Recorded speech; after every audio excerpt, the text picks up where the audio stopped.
Welcome, multifamily investors. Brandon here with my buddy Christian from Multifamily Strategy with Cody and Christian.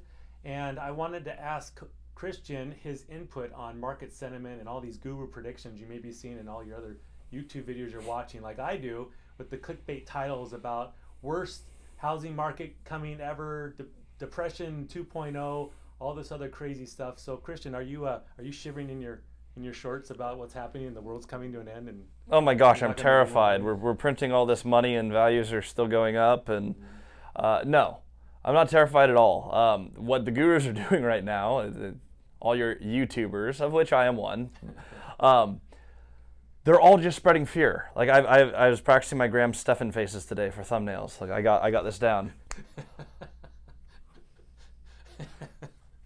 They want clicks. Stuff. There's some shorts there. Yeah, there you go. There's your click. They are after clicks. They're paid to get the punchiest thing they can out there. And right now, everyone wants to see, because we've been pushing pricing forever. Like pricing has just been going up and up and up and up. Everyone's been saying since I started looking at buying in like 2014. And then everyone's saying like, oh wow, we're at the top of the market. Yes. Here we are 8 years later, and we actually are finally seeing a market slowdown. Values have gone up forever. Everyone is waiting to hear the crash is finally here. There's been a bunch of pressure for this, and so that's all they want to push. There are a bunch of channels that I've been following. If anyone watches Dion Talk Financial Freedom, if you don't, you should. But We can link that. he showed a couple people who their whole channel is shooting the same video in a different place for the market's going to crash, and they have more subscribers than me or you combined. All they do is try to get clicks, and that is what that is. Well, you won't get bait click here. I'm not participating in that, but I do follow a lot of high level economic people, individuals out there, because I'm trying to track it myself, obviously for my own investing, for my clients, and just general knowledge. And it's fascinating to see even the people that I know I agree with all the time. Their little clickbait titles about worst housing market coming, do not invest right now, sell everything. It's panic time, prepping time for everything. And it gets old. And I just want people to listen to some of that with a grain of salt and keep an open mind about, the wide spectrum that we're hearing, the wide spectrum from everything's going to collapse to everything's going to be just fine tomorrow. Like, no, nothing's happening, right? Everything's going to be good. Interest rates will be back down to 3% tomorrow, and I don't believe that's going to happen either. No. But yes, so I just wanted to hear like when your thoughts were on that, because I know I'm getting a little frustrated with all the guru predictions that are made, and nobody's held accountable when they're wrong. That's what frustrates me a lot too. Somebody say, "Oh, the stock market's going to collapse this September for sure," and then here we are a year later and it never collapsed, and then nobody's holding that guru accountable. But if they hit it, oh God, the whole world knows it, and of Wow. course I nailed it. They made it, yeah. Yeah. Ray Dalio, who's actually just absolutely brilliant, he makes wrong predictions all the time, but he is just infamous for, I called the 2008 housing crash. Yes, Like, right. it's like, You were- yes, you did, and also it was extremely obvious, and there's a lot of economic people who are like, well, obviously this is unsustainable. However, you call it right, you're a legend. You miss it, everyone forgets about it, and you get to call your next big prediction. So just don't pay attention to this. Brandon, you follow more economics, and those of you who check out when you start talking economics, this is 101. You can stay tuned, listen to this. This is easy. Have you been following what inflation is currently? Yes. Okay, what is our rough inflation rate right now? 8.5 or so. Okay, 8.5 or so. What are interest rates right now? About high sixes. Okay. 6.7. And how fast have those been climbing? I mean, we really ran up quickly, but like right flat. now, are they still sprinting up? No, they have flatline kind of bit. Okay, so we are printing more money than the cost of borrowing, right? Yes. Okay. If inflation is going at 8.5% and interest rate is 6.5%, the things you buy now are going to be worth more later. We're not going to stop printing money. We will stop raising interest rates at some point. Yes.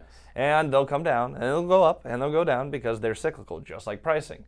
Right now, with them up, pricing has flatlined and come down in a lot of the residential stuff. I've actually seen significant numbers saying that you can't just sell your piece of crap house in Renton for $1 million. So you actually have to get what it's worth now. However, it's about that simple. The economics are we're going to keep printing money. Anything that you hold for a long period of time. I'm going to share a story here, actually. I just had thought of this. Go do it. My dad was talking to me about making an investment. There is a condo that can be purchased off-market, creatively financed in Issaquah. Now, I'm not a condo buyer, but my family's looking for a place for my sister. So I was talking to my dad about it. And he's like, well, you don't understand the markets like I do, son. In the 70s, I really watched things bottom out. I cannot name one property in the continental U.S. that is worth less today than it was in 1970s. Right. You buy them, you hold them, they go up in value, Yep. period. If you have a good deal that cash flows, you get paid to hold it. Yes. That is it. That is real estate. And I was telling Rebecca this morning that rarely does anybody ever say, I regret selling property 10 years ago or whatever, 15 years ago or whatever it was. It's nuts.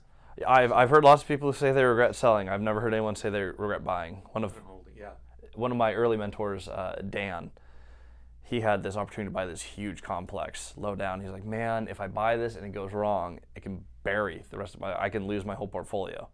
He didn't buy it. He absolutely could have. He would have been worth tens of millions more today had he done that one low down seller finance deal that he was too scared to do. So if you're too scared to move forward because you're worried about interest rates, they're not that high. Right. Cody and I were buying at 6% when rates were 3%. Yeah. Who's laughing now? You can absolutely do this. Yeah. It's not that scary, and there will always be an economic reason to buy or not to buy. Exactly. Like when interest rates are low, prices are going to be high. And last thought on that is keep in mind that a lot of that stuff you hear or read is on a widespread national level. Markets are hyper-local with different influences and factors that happening depending on jobs, regulatory stuff. I mean, you name it. So just because you hear this on a broader scale doesn't mean it's happening, say, in the Lakewood area of Pierce County or Moses Lake, right? So things to keep in mind. I track everything very hyper-local in Western Washington. So if you have specific questions about what's happening in multifamily space for investors in our area, let me know. And I appreciate Christian for being here and giving us his thoughts. Check out their multifamily strategy course. There's a link below for that. And thank you for watching. Rebecca, cue the flames and market and crashing text and all the other. We'll get the film done for that.